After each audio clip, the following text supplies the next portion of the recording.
With all that uncertainty surrounding whatever will happen this afternoon with Donald Trump, several Canadian and U.S. mayors are going to be speaking out about the economic impact of tariffs. CP24's Courtney Hales joining us live inside City Hall with more on what we can expect to hear. Courtney. Hey, good morning, Nick and Jennifer. And of course, the uncertainty really is the focus. We don't know what these tariffs will look like. We will be getting the details later today from U.S. President Donald Trump. We also don't know how Ontario is planning to respond, how Canada will respond. Everybody is watching, and they're watching anxiously. Politicians, of course, paying very close attention. As you guys mentioned, Mayor Olivia Chow will be part of a meeting with mayors on both sides of the border. In fact, the mayor out of Oakville, for example, will be on this call. Also, Hamilton's mayor, St. Catharines, and the mayor of Rochester, New York, and Milwaukee, along with Portage, Indiana. They're all jumping on this call to talk about the economic impact of goods going across the border. We already know it will be really significant. We're talking about things costing more money, also the impact when it comes to job and job security. The premier has been very vocal about this too, talking about his concerns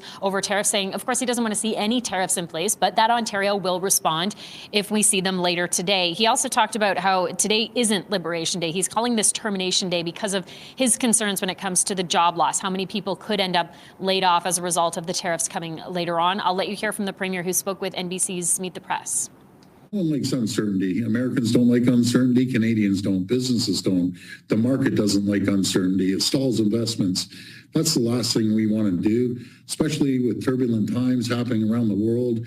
You have to stick together. We're part of the family, as we believe, for 200 years, and I know a lot of Americans feel the same way.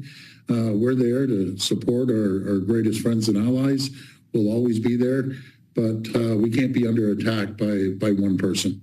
And we know the premier will be watching that 4 o'clock announcement like so many other people. We've reached out to his office to see if he will be available later on to comment on how we are planning to respond.